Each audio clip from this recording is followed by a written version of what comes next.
Welcome, everyone. And for tonight's class, we're basically going to kind of take an 80-20 sort of deep dive into making your dashboards look good. Because the one we have right now is a bit awkward looking. Because Elisa mentioned it at the beginning of class. Like everything we have right now, it's just sort of listed on top of each other and everything spans the length of the entire screen. So it's functional, but it's not really laid out in the appropriate way. So real quick, everyone, take a few minutes and just get it up and running. You should make sure you have utils, the utils file, and the demo app file in the same directory when you run it. But once you're done, I'm going to share my screen here.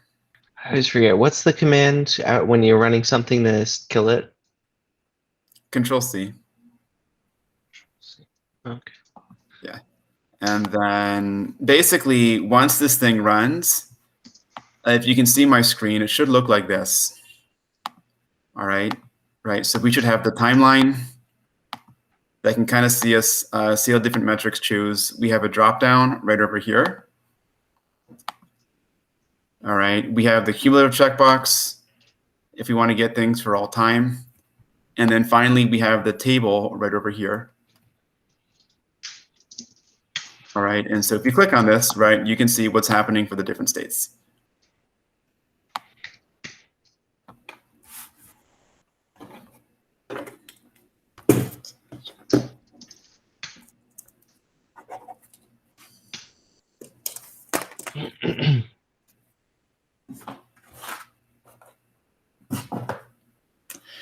All right, so take a minute, take your time, and then just let me know whenever you're looking at this, and then we'll go from there and keep the show rolling.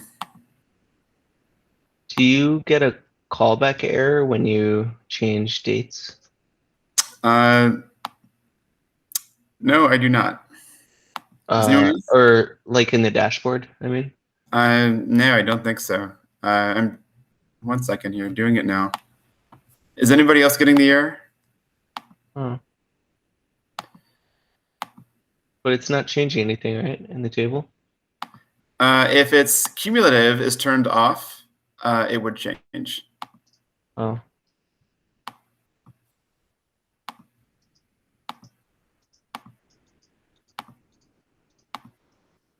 Okay. Yeah, everyone else let me know if what you're doing isn't working. Maybe I made a change to something after I uploaded. It's working fine for me, but I have a question. Yeah, sure, Lisa.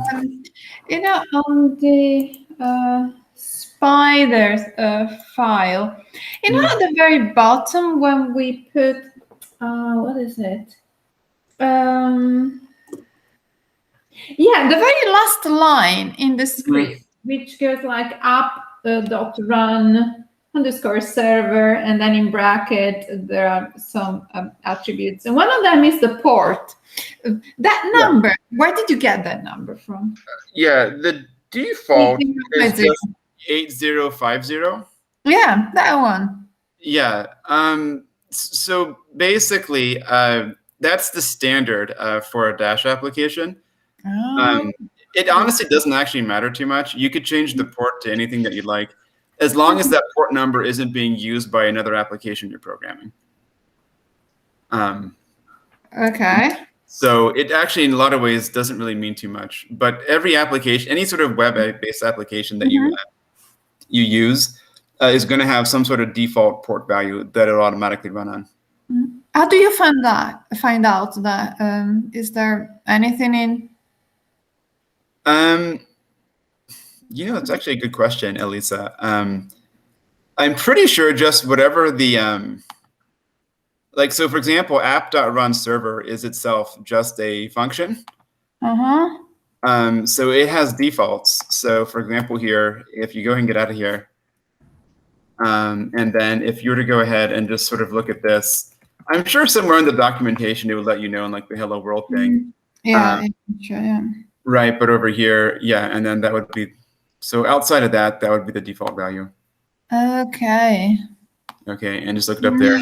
But there's nothing particularly special about this. But just if you have two applications that are running on the same port value, it'll block one. Right. Got it. Yeah, I didn't have a clue where it was coming from, so I thought, well, better ask. Yeah, I'm not actually aware of any sort of functional significance it has. Like sometimes it's 5,000. Other companies use like 8,000, whatever. I think it's set in kind of an arbitrary way. Okay, cool. Thanks. I think the callback error was when you're in the all of US view and then move the slider. It was fine if you chose a state. Oh. I'm not sure if you see the same thing. Is anybody else getting a callback error? Just when, like, before you actually click any of the states, if you move the slider. Oh, okay. Yeah. That's actually, sometimes those things will run simply because what it's doing is the callback is passing a none value in. Oh, yeah. It's passing like the none through the callback, and that kind of gives you the message that's it's not running correctly. I see. Okay, cool. Yeah, I think there are some ways you can silence that in Dash. You know, like there's some sort of setting you can put to make it go away, but it doesn't really have any functional significance, though. Yeah.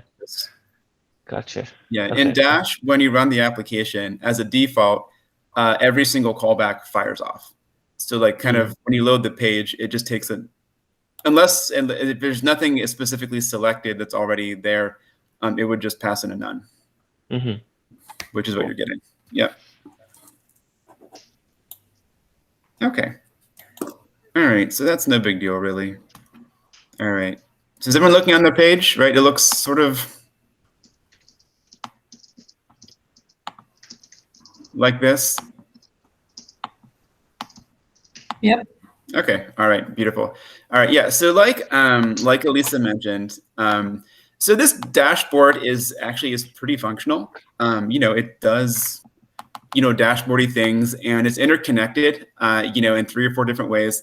But also, like she mentioned, though, it's maybe a little bit awkward in how it's sort of laid out, because everything just stretches the entire length of the screen. And so to the people who have taken, you looked at dashboarding already with me,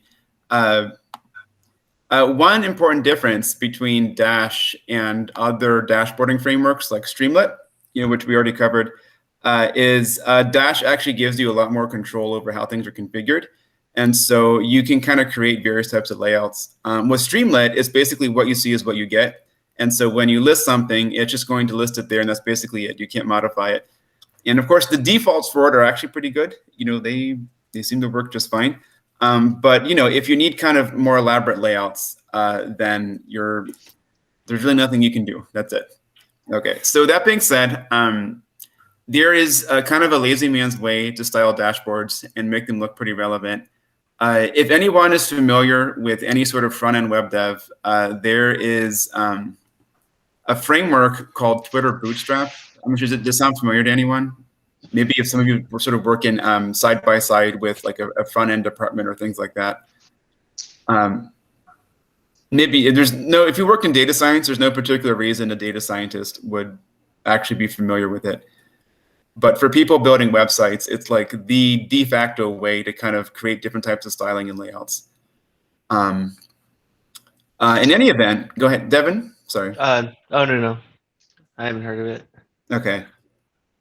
So a little bit of background. It was literally a styling and CSS framework that was released by Twitter, hence the name.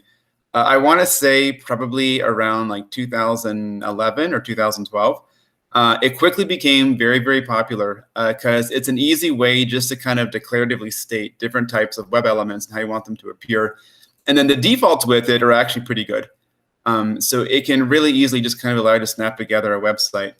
In fact, once you sort of like understand how Bootstrap works and what its components look like, this is especially true back in maybe like 2014 or 2015. You could always kind of like tell when you're looking at a Twitter Bootstrap website, you know, and so like you could actually quickly kind of notice after about 2 years, like 10 to 15% of our websites kind of had this Bootstrap look to them. All right. It's not as much of an issue now because there's so many themes floating around, but definitely I think from like 2012 to 2017, like honestly, like it seemed like every third website you could just tell was built with Bootstrap. All right. But in any event, let's take a quick look. If we're all curious, we're going to use the version of it for Dash. Okay, but if you just do a quick search over here, take a look at Bootstrap.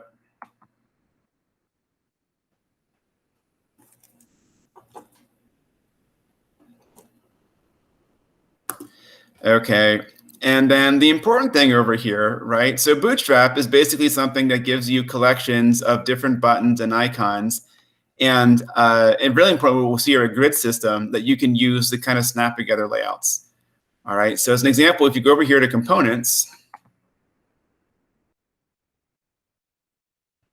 okay, these are basically all of the user and UI elements that are just sort of built into Bootstrap. Okay, so like if you've ever seen a navigation bar that looks like this, okay, that has this kind of like layout, this is the default Twitter Bootstrap navigation bar. Okay, and again, it's generally true, especially like maybe not as much now, but for a long time, you could totally see when people were just using Bootstrap to kind of cobble together their websites in a hurry. So there's a certain bootstrapy look to things, all right? But in any event, anything that you see over here is basically just kind of something you can kind of create out of thin air by kind of making a few different styling calls. This is primarily made for the front end, and so it's written in CSS and JavaScript. But Dash is basically JavaScript, like, you know, it's a layer of Python icing on top of a JavaScript cake. And so basically, you can take Bootstrap and then port it into Dash.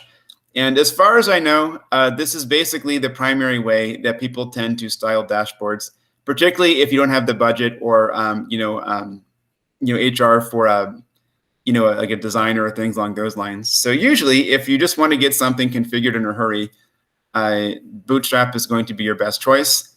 So the version of Bootstrap for Dash is called Dash Bootstrap Components.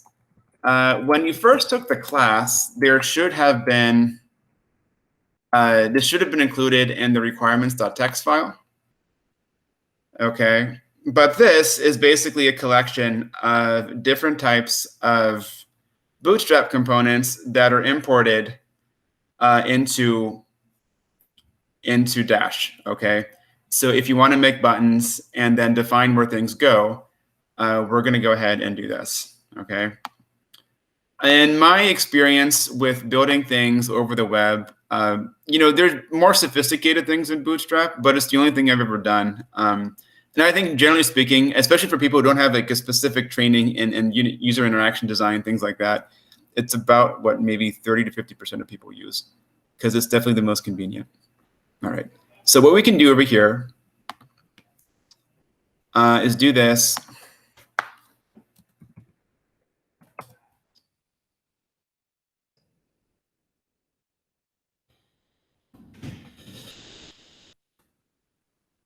If you are in your virtual environments, this should work.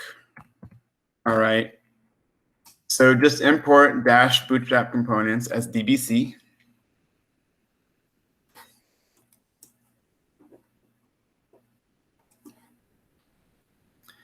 All right. And then here, where it says external style sheets, okay, you basically have to load this in. So what you'd want to do here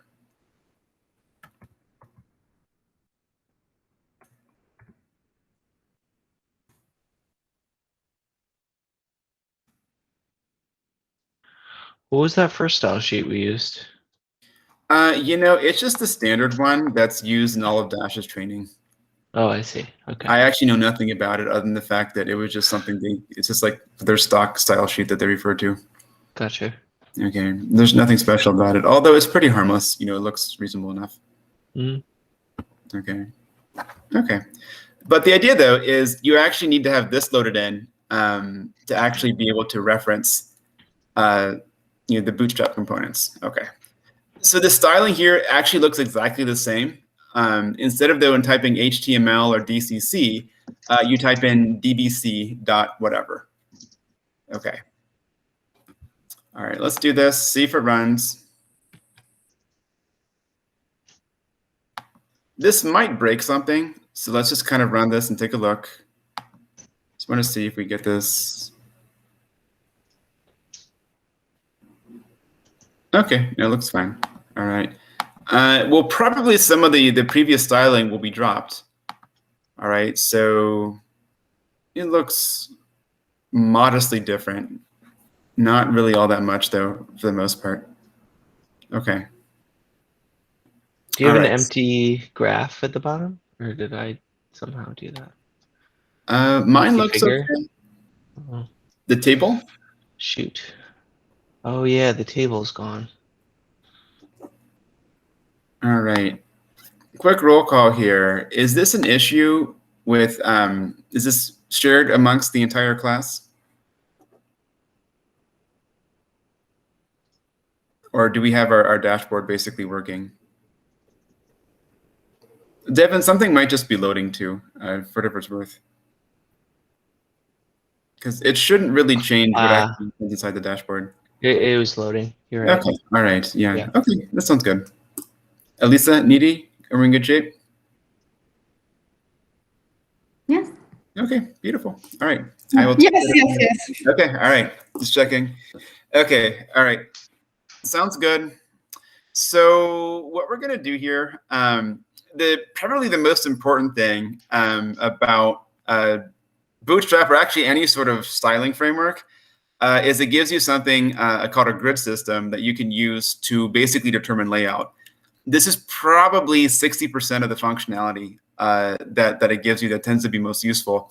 What I want everyone to do here, let's go in. Okay, I don't think this is going to break anything.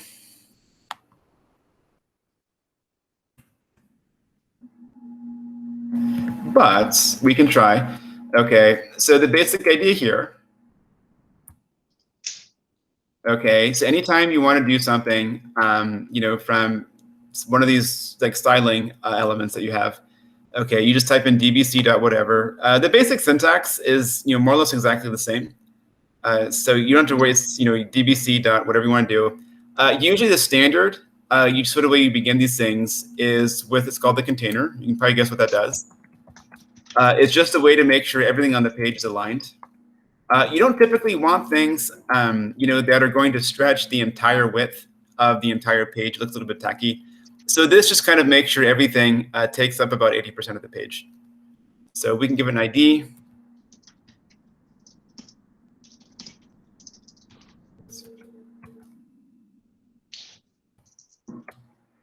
Okay, and so children, right, is kind of the default argument for what something's going to hold. So basically everything in here, right, is going to be basically inside the container itself. So let's go ahead, let's take this.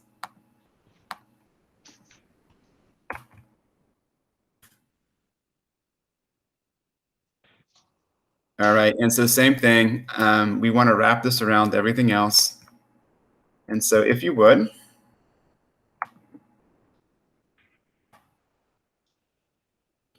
all right, save.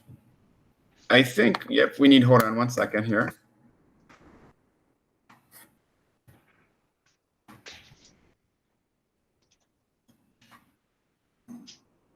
All right, I will just make these a bit more.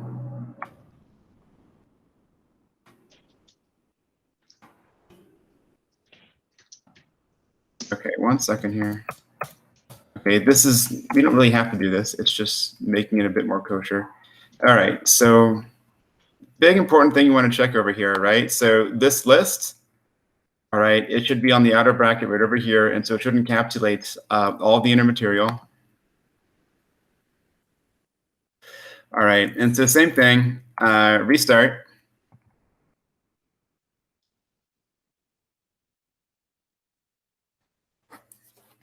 All right, and let's take a quick look.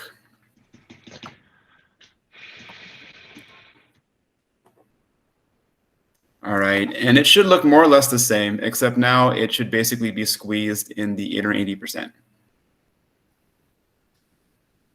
Okay.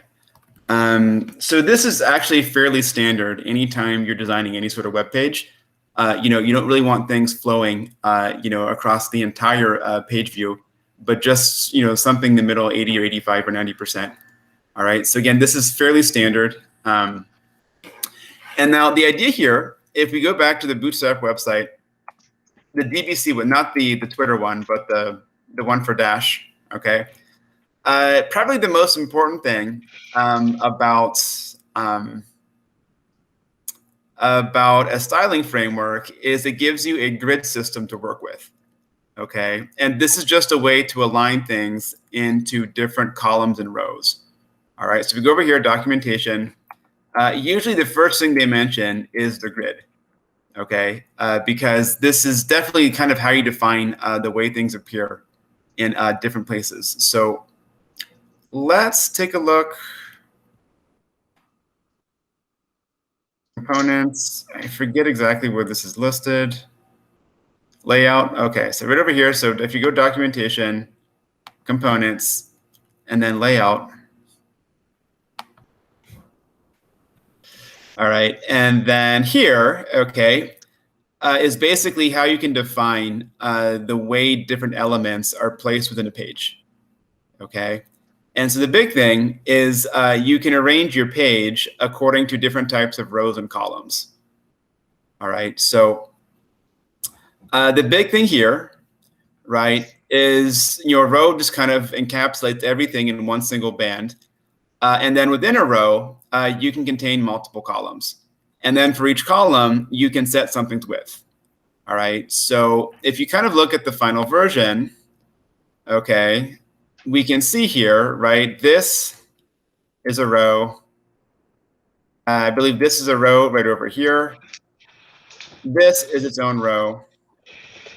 This is its own row right over here. And if you notice how this text and this drop down are the same length, because this is a column within a row, and then the cumulative sign right over here is its own separate column.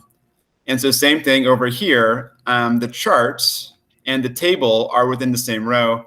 And this basically takes up about 75% of the row, and this takes up 25% over here. Okay, so usually, even if you want to do nothing else, just having a quick way just to kind of define where things appear tends to be ultra helpful. So the basic syntax is pretty straightforward. It's not really too complicated. All right. What you need to do here is you just literally just declare rows and columns like this. So what we'll do, let's just add one. So if we go back to our notebook, all right. Okay, important detail here. Rows have to appear inside columns. All right, that's kind of a non-negotiable detail. Okay, you cannot have a freestanding column. Okay. All right, and the same thing within your row, you would basically just put in whatever it is that you want to attach. All right, so this example would be a little, well, let's do something. Okay, so we have rows right over here. Rows are really useful, right, for being able to subdivide things in different columns. So let's do two things.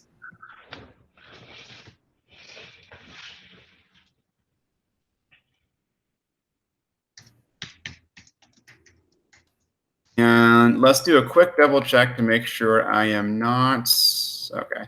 I think this has to be inside of a list. By the way, this is basically the children argument. So this is basically shorthand for doing something like that. Okay. All right, so now the idea here, okay, let's just do something fairly straightforward. Let's do HTML. Let's just add a small header.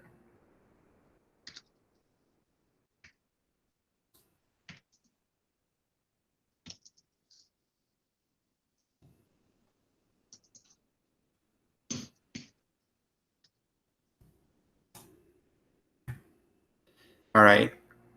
And then what's really important here is that you can specify how wide you want each of the columns to be. All right. So most grid systems will basically have a default of a maximum number of columns you can use. It's usually anywhere from 12 to 16. In Bootstrap, every single row automatically has 12 different columns. Okay. So what that means here, if you do something like this, right, within the column argument, okay, and specify 4, this basically means this is going to occupy 1/3 of the container because there are 12 columns. And if we do the same thing over here and set the width over here to 2, okay, that basically means these 2 columns right over here are going to occupy 1/2 the container, and this one will be twice as large as that one right over here. All right, so if we take this, save it, and then restart the application. All right, we should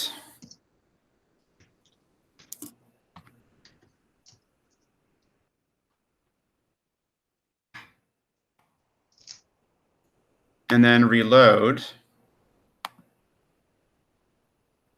Okay, yeah, we can see it over here. We have this column, we have that column, and then they break at half the inner container right over here. And then if you wanted to,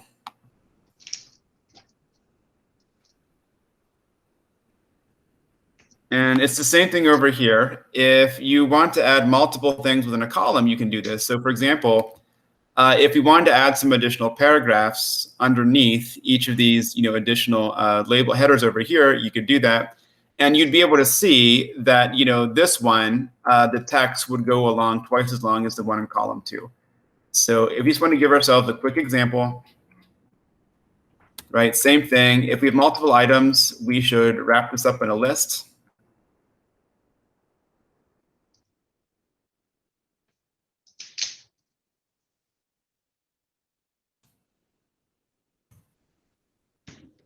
It doesn't really matter what you type in here.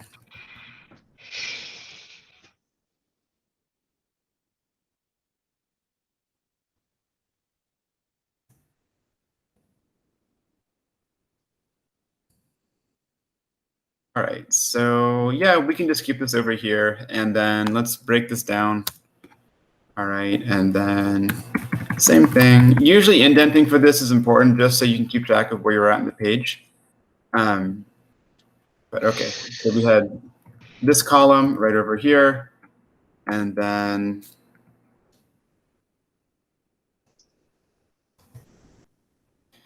all right, and then same thing. Wrap this up in a list.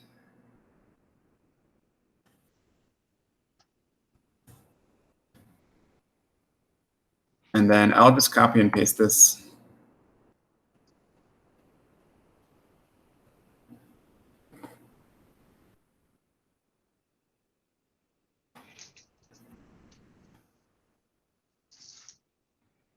All right, and then let's hit Control Save. All right, and then restart.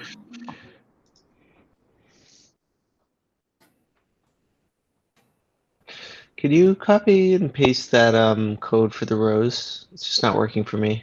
Yeah, sure. I think I'm missing like something. All right. Parentheses or something. Yeah, you have to be careful about this because everything's nested, so it's not really complicated, just in terms of figuring out what it's supposed to, it's just kind of the same thing over again. But yeah, if you miss an indent or if you miss a parenthesis, something like that, you can. Okay, so I'll put it in Slack. Thanks. No problem. And remember, every single element within the page has to be separated by a comma. So just make sure anything above or below the row has to have a comma after it. So let's take a quick look. DBC row children. This doesn't look too badly, Devin. Let me see. Oh, I just copied you what you did. It just in code, so I just okay. make sure all the sorry. Okay. I just had so many times where like curly quotes and that should be straight or something. Yeah, no, it should work. And then you should see here, right, kind of what we did. So you should have this column being twice as long as the other one. Something, I must have done something wrong. I don't know. I getting an error. Expression cannot contain assignment. Perhaps you meant equals equals. And it's pointing to the HTML. Oh, so maybe there. Would you mind showing your screen with that? Yeah. I think this is probably quite simple here. So let's take a quick look. You want to go ahead?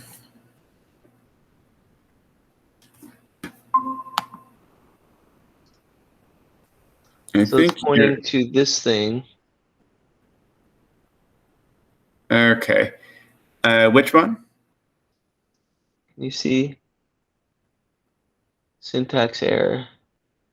All right. Can you just highlight it on your actual page itself on the file? It's weird. It would usually show a syntax error, like, wouldn't it? Like in the Okay. actual IDE. But Normally, yes. I Usually think it's pointing to right here. curious. I just copied and pasted what you had, so I don't know. Okay, and you're getting the same problem? Yeah. This is very subtle. I tell you what, actually, we're actually going to go into the lab for tonight, so we can probably just look at this more closely, because basically what we're going to do is just take what we have already and then just align it with the right combination of columns and rows. And then really what we just did should be enough to get you started. Okay. Does it hurt that I already have HTML H2? It shouldn't. No, it shouldn't make a difference. Shouldn't matter, right? No, it shouldn't make a difference. And then usually, if you're, if you didn't close up a parentheses or a brackets, you would see a syntax error somewhere. Right. It would tell you. Yeah. So I don't think it's anything like. I don't think you're nesting something incorrectly. I think the problem is that you just have. It's within one of the arguments. Did it say it's the paragraph? It seems to just be pointing here to this HTML.h3. One thing I noticed here, just real quickly. So, all right, just to make it a little bit easier, your second row. Can you just indent that a little bit? So, or put on a new line. Wait, this one? Or this one? 26? Line 25. Oh, here? Your second row, because you have two of them. This one? No, take a look. Line 26? Yeah, no. So you have two rows and second row. Oh, I see what you're saying. Yeah, sorry. Okay, which kind of pulled me for a loop. All right, so you have this children, HTML H3, HTML. Oh, I guess I have both.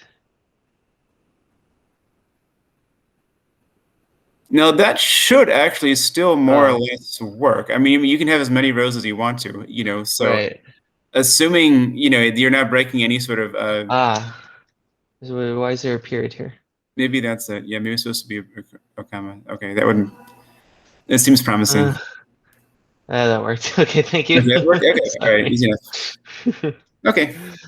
Right. Sorry, Jonathan, can you show me what it should look like after we added that? Yeah, so what you should see, hold on, let me share here.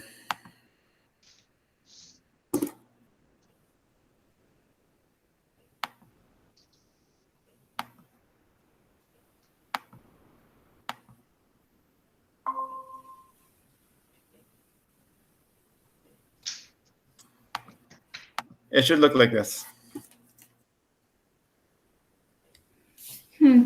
What I get is one below. I mean, the column 2 below the column 1. You have to make sure they're each in the same row. Here, real quickly, let me start sharing. Okay, just if you have one column after the other one, that means they're in their own separate row. So, sorry, I got off here. Let me go ahead and get it again. So the issue, so for example here, Elisa, the row right here, it actually includes both of the columns. Okay, so it must be a parenthesis or something. Yeah. You want to make... No problem. I'll check it out once we do the lab. So that's really the issue here, because if you stop the row, before the next column begins, and it would show up on a new line. Yeah, I'm sure that's the reason. Yeah, great, thanks. Yeah, no worries. All right, Nidhi, do you have it?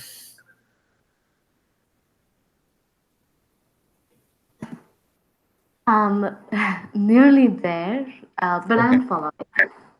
Okay. So anyways, most of what you need to do to actually just like kind of build the layout of the dashboard really is just kind of combinations of columns and rows. So if you get the basic, it takes a little bit of time to kind of work through some of the syntactic details and things like that. So tell you what, this would actually be enough to go into the lab, because what you're going to do then is just take what we have and then just reorient it into some combination of columns and rows. So I don't think,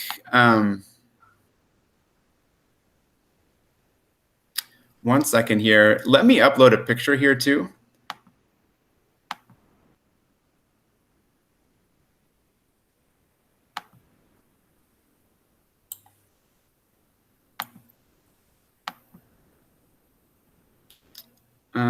Let me just go ahead and find it here.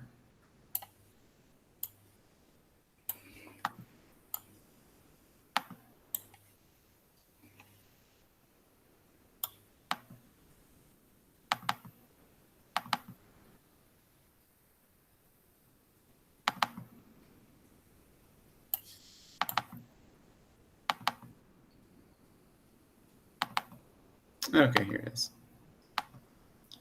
All right. I don't think I have any particular special insight in how to make things aesthetically pleasing. So I'm not saying this particular layout would be what you should aspire to under all circumstances. But basically here, kind of the way this is set up in the finished version is you have the title, all right, and then you have the row, okay, and then the row has two columns, and then the slider right over here, sorry, the drop down over here is width 7. Okay, and then this section right over here is width 2. Okay, and then we have a separate row. Okay, and then the main chart is width 9. All right, and then the main table is width 3 right over here, and then the slider, which stretches the width of the entire screen, is pretty much free floating. So it's not contained within a row or a column. It's just kind of there. And then it expands to fit the size of the entire container. Okay. So the idea then is just sort of using this as a layout. All right. We'll take, maybe, 20 or 30 minutes and just kind of make sure we can go ahead and get this laid out the appropriate way. And then we'll add a few additional touches to that when we're done. And that's pretty much what we're going to be doing this class. And so once we have that, then we can go ahead and take our dashboard and then put it on the web. Okay, but that's going to happen next class, not tonight. Okay. Sounds good. Yep. Okay. So I will stop sharing. I'll also stop presenting here. Does our dashboard look about like the right? So you have the drop down right over here, cumulative, and then we have the chart right over here, and then the table over here. So if we're in good shape, if there's something you didn't have, if you had a question with, let me know, and we can circle back to it. But what we'll do then is we'll go ahead. We'll add a theme just to sort of play around with some different swatches, and then we'll add the table up top, which contains the daily COVID cases, and we'll call it a night. Okay. So if we're here, what we can do, if you go over here, another nice thing too about Bootstrap is they have a bunch of built-in themes. So if you go over here, 1 second.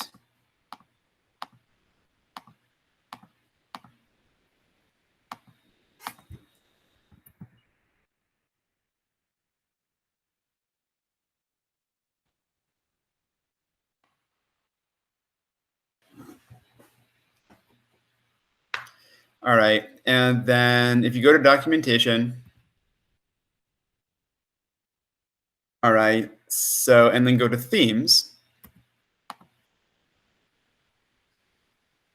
Okay, so what we're using here is the default theme right over here, okay, which is meant to be fairly generic.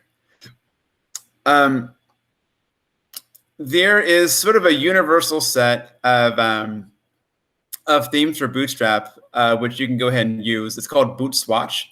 Okay, I'll go ahead and then post the link in the chat.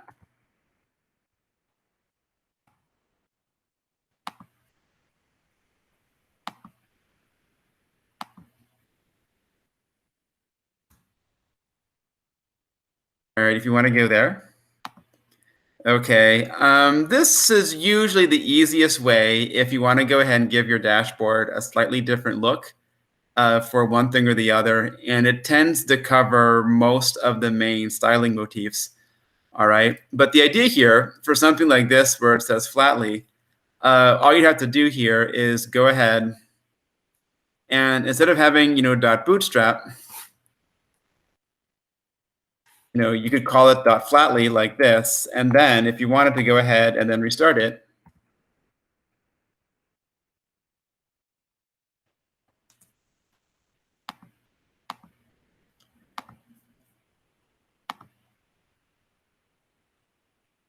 okay, this would be in the flatly style.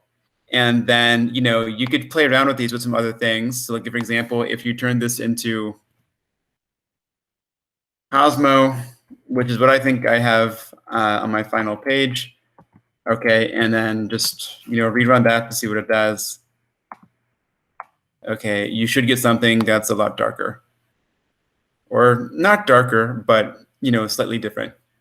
Okay, so anything that you'd see here, okay, is basically a theme you could go ahead and use. And so usually if I'm making something, right, Bootstrap is kind of the best way to kind of configure a layout. And then whatever strikes your interest, you can go ahead and then just choose one of these. I think there are about maybe 24. Okay, so for example, if you change this to slates, all right, I think you get the idea, right? You can kind of choose something that is agreeable for you. All right, and you take a look and you would get some corresponding change. So I think slate is the default one that's used for what we've been kind of using as a demonstration so far. But obviously, it doesn't really matter. It would all work the same way. Notice here, this looks pretty bad because the the background color is set to white versus being transparent. So in order to fix that, if you wanted to, I'll post the code in Slack if anyone wants to take a look at it. All you need to do is just set the the background of the table or the chart, whatever, to make it transparent. So if you wanted to,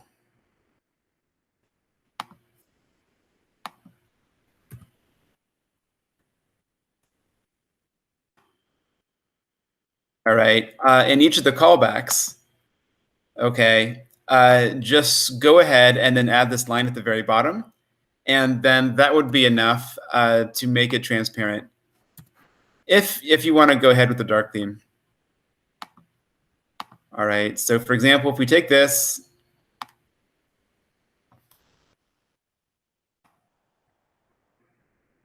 all right, and then add it to the end of the fig right over here, to the end of the callback, excuse me, and then do this in both spots.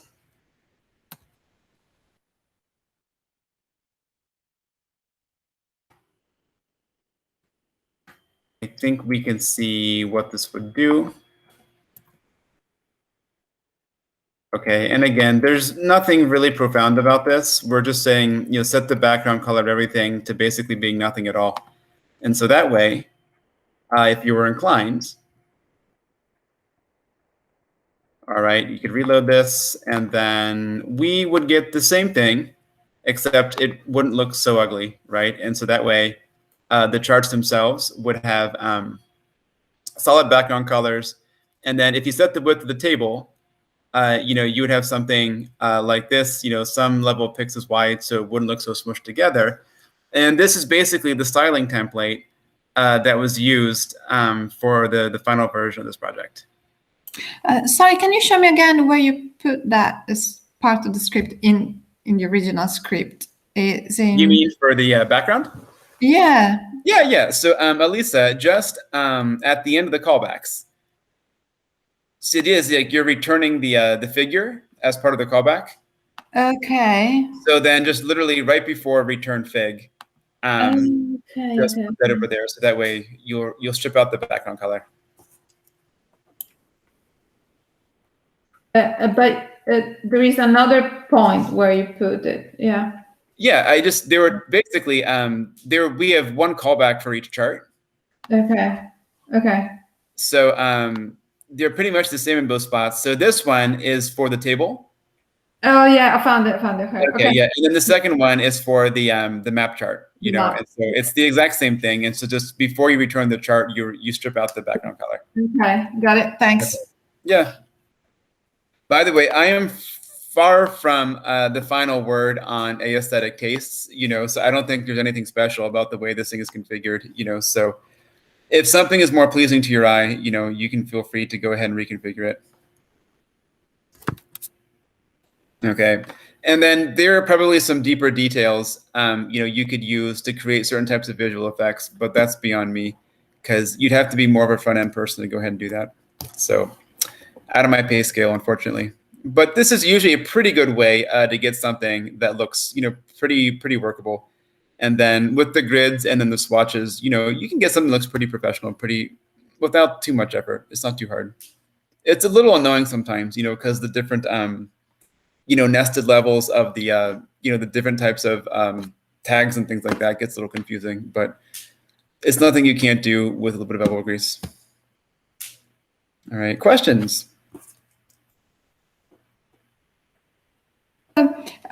Yes, maybe something a bit silly, but to get the chart as we wanted to, like the default, like you have in your final application. I actually copied and pasted the old, DCC drop down and everything. Yeah. Into that. Is there an easier way of doing that rather than putting inside there? You just find them outside. Can you call it back inside there? No. So you're referring, what part are you referring to here, Lisa? Like for example, take the drop down. To get the drop down in column 1. Okay. What I've done is on the first column of the row, I just copied and pasted my DCC drop down. Right. Is that the only way? That's basically it. Yeah. Okay. The only thing that could be different, and this is kind of what I was referring to before, and actually, if you do look through a lot of like dashboards for Dash, you actually tend to see this quite a bit. Is I'm sharing. Yeah. Okay. Is here, instead of having something, DBC call, DCC.dropdown with all this kind of stuff, you could have something that would basically be the equivalent of, I want to make sure I don't screw this up, right? And actually break this up. So I don't want to spend 10 minutes, making this one example and then it's, okay. But what tends to happen fairly often, just to sort of make it a bit more, more coherent, is you could have something like this.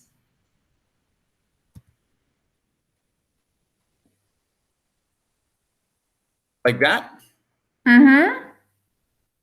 And so basically just call the function. And the idea is, if you had a separate page, like over here called utils, or like we were using it over here, you could basically have something like this. Okay, so you define it there, and then is yes, exactly. All right,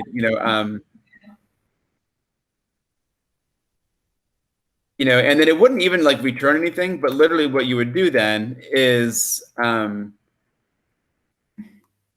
because I really thought that it was like in the input output, you just put the name of the ID I thought that the first. No. It's not like that. It's literally, it's just another wrapper of tags around your input units and things like that.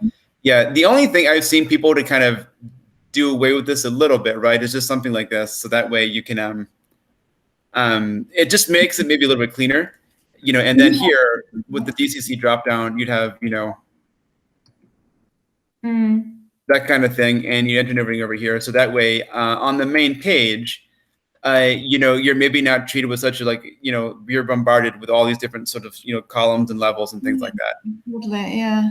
And so that way you can just have the layout, with the rows and the columns and things like that, but all the other elements are like wrapped up inside functions that are contained somewhere else.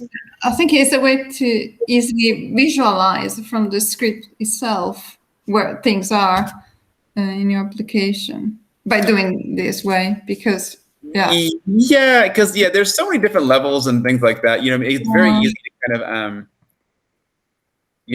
make a small error and then just be at the mercy of like some comma or bracket that you forgot somewhere. Yeah. So that's usually what people do to get around it. Yeah. No, that's great. Thanks. Yeah. Yeah, no worries. No, it seems to be working. Okay. For whatever it's worth, since both of you, I know you've used Streamlit before. Streamlit, in terms of like the dashboarding ecosystem, Streamlit is what you use if you want to get something that looks pretty good out the door very quickly. It basically does everything. Like actually, Streamlit and Dash are actually born out of the same like underlying programming framework. Streamlit just goes out of its way to hide a lot of details for you and do things for you more automatically, whereas Dash kind of gives you more control. And so with Streamlit, you basically have no ability to configure layout. It's done for you. And then in terms of callbacks, things like activating something on a click or on a hover or things along those lines, you can do that in Dash, but not in Streamlit. Yeah. So Dash is kind of the slightly more grown-up version of Streamlit if you want to do something that looks maybe a bit more, professional or elaborate. Absolutely, yeah. So if you had like an afternoon, you would just use Streamlit. But if you had a longer form project, Dash tends to be more useful. Another thing too is actually it's fairly common. People, at least whenever I've built these things for other people, it's definitely been the case that one of the motivating factors for doing it is they actually have a fairly specific set of criteria they'd like to use in order to be able to like input into the dashboard. And so a lot of times you actually do need these somewhat complicated configurations, of different sliding scales and, buttons you can push for different things. And then with Streamlit, it can be difficult to specify things the way you need them to. But with Dash, it's more common. Like I know for me, I built dashboards with callbacks, sometimes with more than a dozen inputs into them, because they kind of wanted something with like just like a lot of different drop downs and sliders, and toggles and things like that. So that way you can specify, one of 8 different things to kind of see what's going to happen next. And so that's when you get into that territory, and then usually Streamlit tends to run out of gas a little bit. Yeah. True. So usually with so anything with a complicated layout. And then also the second thing too is this hasn't really come up either today or previously.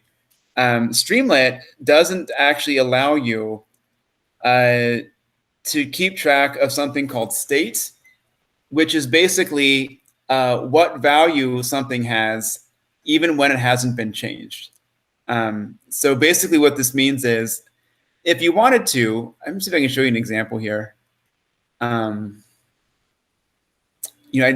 wouldn't have something I could quickly demonstrate, but with Streamlit, anytime you make a change to something, it will automatically fire up the dashboard and then cause everything to change as a result. With Dash, this tends to be especially useful when you have more complicated layouts. Maybe you might have some sort of control panel with 5 or 6, different inputs that you want to adjust. And you only want to see the results change once you're done configuring everything the way you like it. So with Streamlit, that would be very difficult because every single time you'd made a change to an input, the whole thing would restart all over again. But with Dash, you can actually specify to only initiate a callback after a bunch of things have been changed. Okay. So there's maybe like 9 different knobs you want to turn. And then when you get the configurations that you want, hit submit and then, recreate the chart versus restarting it every single time anybody makes a change. So yeah, for more complicated stuff, Dash tends to be more appropriate. So yeah. Okay. But again, it kind of depends on your use case. Last thing we're going to do here, real quickly here before we head out. Final thing. So the final version, we're not going to, it's going to be hard coded, not programmatic. All right. But the final version,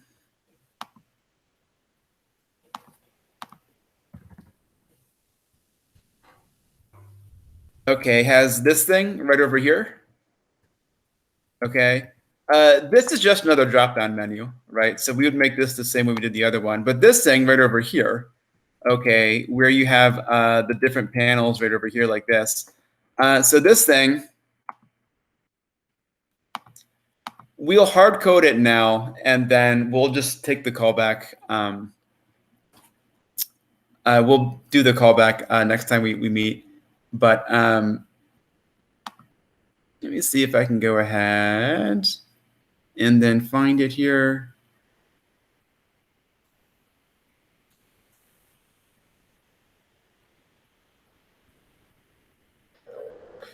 Okay, all right. It's called a card. Okay, so what we'll do here, if you go over here to the Dash Bootstrap components over here and go to the section with the card.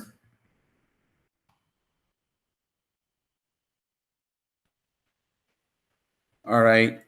You tend to use these quite a bit. Lots of websites have the equivalent of a card on them. All right, because they're kind of a good way of combining text and pictures and things like that. All right, and so there are any numbers of ways to do this, right? And again, they're pretty good built-in configurations. The particular sort of card we were doing, if I can find it here.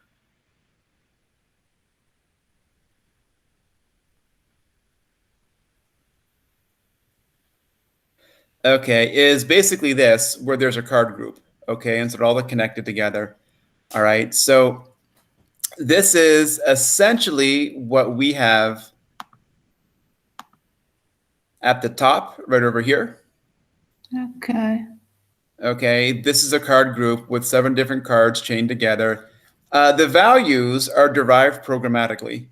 Okay, they're not hard coded in. And so basically when you load the actual application, it pulls values from a database and then takes these values and sort of like plugs them in here.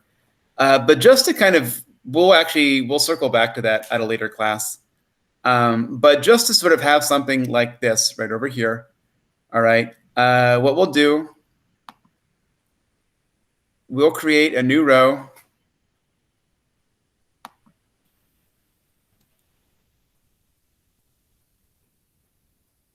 Okay, same thing, add in the contents over here. And you know what? I don't even actually think, you'd really need a column for this. I think it kind of stretches the span of the page pretty well already. All right. And again, I do not have these things committed to memory. So I usually just kind of go back and look at some different things. So let's go ahead and take a look at the source code. All right. And so what we're going to do here,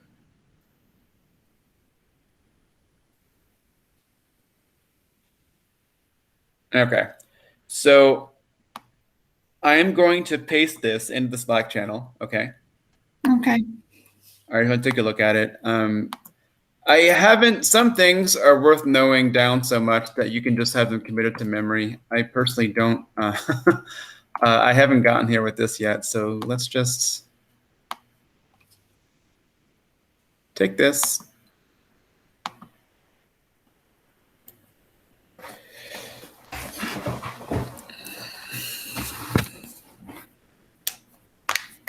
Okay, you can see here in the actual final version, it's inserting variables, inside the actual content itself. But we're just going to hard code it for now, and then the variables will be created later on. So let's take this. Okay.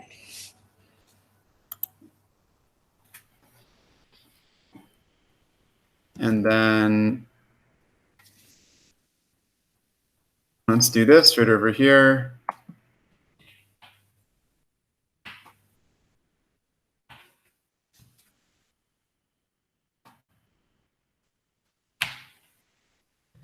All right, and so what we can do here, it's the same thing. Let's just kind of replace these with dummy values for now.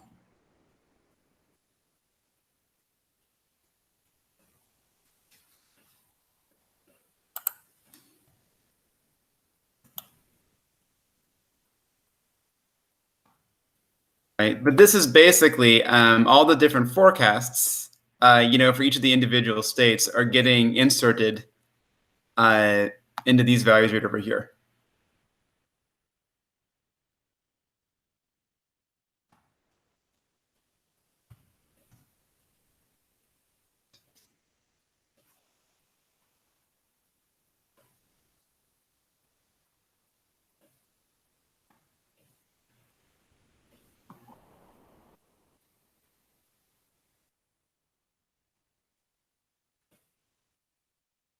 Okay. And let's make sure we don't have any sort of lingering error messages, right? Just kind of double check.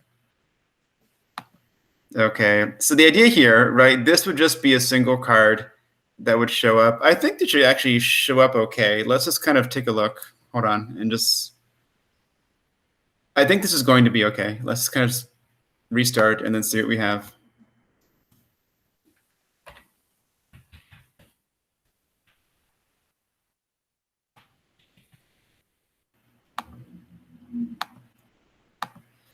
Okay, all right, so we kind of have this, right? We have this thing.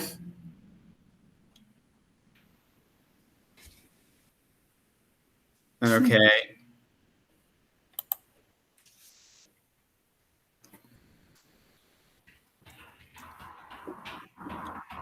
Okay, and so what we'll do here, okay, so if you want a bunch of cards to show up sort of connected together, you wrap this up in the card group. And then, so same thing, we'll just kind of be careful.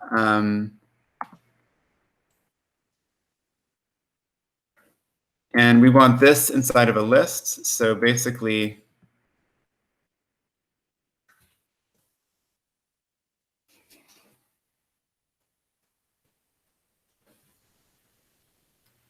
all right. So this looks pretty good. And then what we'll try and do here, ready? So the idea then, right, we have this thing called card group. Inside basically there are these, this is the card right over here, the styling for it. And so what we'll do for now, just to kind of see if we can get this to work, is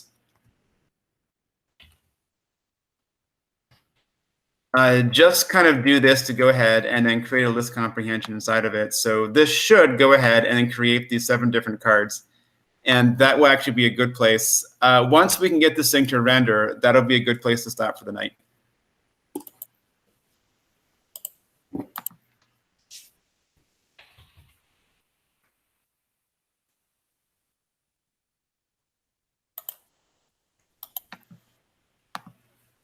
All right, so let's take a quick look. Okay, yeah, so we should have something like this. Yep. Yep. All right, looks good. All right, this is basically the layout, right, of the dashboard. I mean, it's more or less right here. Only thing I would do here, just if you want to add a little bit of spacing if things are smushed together, this is basically a break, so basically a line space. And then for me, anyways, a lot of times I'll just use, this stands for horizontal row. So just to kind of create a little bit of separation, from different sections, so that way they don't sort of, lump in together. So we'll do this. rerun. Okay, and then I was hoping for something a little bit. You know what? Let's try this. Do this. Let's just add a few more. Hold on. And then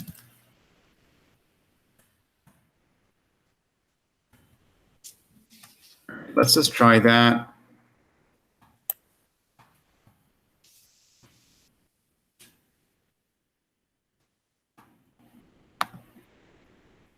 Oh, okay. All right. So there are the breaks. Okay. All right.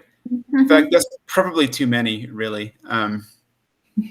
But it's in any event. Okay. All right. So if you compare this, right, with kind of the final version of, what we'll be building, I think it's actually, it's reasonably close to what we have, right? The basic look and the feel of it is basically all there. Notice here, I basically added a title right over here. And then you can kind of see the line break right over here like that. But other than that, we're actually, next week, we're actually going to build a model and, actually sort of like, basically do what we actually learned in the data science class, right? To kind of go ahead and then make these predictions right over here. But then we'll talk a little bit more about how you would actually deploy this, because something that's a little bit unique about this is that it continually updates itself every single night. And so basically, in addition to having a model, there is a script that runs the model every single night and then takes the new predictions and puts them into a database. Yep. And then basically the application does is when you load it, it takes the most recent 50 predictions, and then that's what's actually used to populate the table at the very top with the actual forecast for the next 7 days. So Needy, if you're here, this is really a lot like the restaurants data set in terms of what we're actually analyzing, because in this case, we have 50 different states, and then we have COVID case counts, and we're making a prediction over 7 days. And then Elisa, I believe you were around to some degree for the forecasting, or you've seen them to some degree. Yeah, it's the same thing. It would actually map very well to that too. Like you could take one of the scripts from one of those, one of the labs, and literally just kind of like apply it from like in a kind of straightforward way to get the final output. Yep. So awesome. Yeah, I'm probably going to release some code in between now and the next class. If anyone wants to take a look at it. Yeah, good question. Yes, I was just going to ask, would you call this time series forecasting? Yeah, that's exactly what it is. Yep. Okay, got it. It is hierarchical time series forecasting, which is actually a more advanced version of it. Let me guess, is it hierarchical because you're doing it by states? Exactly. Yeah. So if we just had a single time series, right? For the entire US, that would be one thing. But we have 50 different time series. Got it. Yeah. And then if you kind of want to, the way this was done mimics what we did with the restaurants data set pretty closely. Because that way we had like the different restaurant IDs and the attendance over, however many days. And so you'd actually take more or less the same approach to this one. Yes, right. Got it. Yeah. So actually, probably next class it'll be more data science-y. Actually, dashboarding is data science. Like lots of hours get spent building these things. And definitely in my own experience, I've actually been able to kind of insert myself into projects that were probably above my current rank because I was better at dashboarding than anyone else. And so it's actually a good way to sort of like insert yourself into different types of work and projects because everything needs a good looking dashboard, so. But in any event, yeah, so next class, we'll actually take a look at the actual modeling aspect of it. We'll take a look at the COVID data and then, build a forecast and that kind of thing. And then what we're going to do, though, is we're actually going to wrap it up in a function and then have it run every single night, which is really important because that way you'll get fresh forecasts at like midnight after all the new data is coming in from the COVID data source, which is basically how this thing works because it runs every 24 hours at like 11 p.m. The model you build, which is actually very close to what you would have done in the DAT class, it just refreshes itself and then gets new predictions. So that's what we'll cover next class. It's I think it's pretty it's pretty useful. Like model deployment, is kind of a sticking point for a lot of people. And then hierarchical time series is probably the most common, more advanced analytical use case that businesses face lots of times. So being able to kind of get something like this that's continually deployed is, I think it probably scratches an itch for lots of companies. So thank you for attending, and then we'll talk later. Okay. That's great. Thank you very much, Jonathan. Beautiful, everyone. Thank you. All right. Yeah. Have an awesome evening. Bye. Bye-bye. Bye.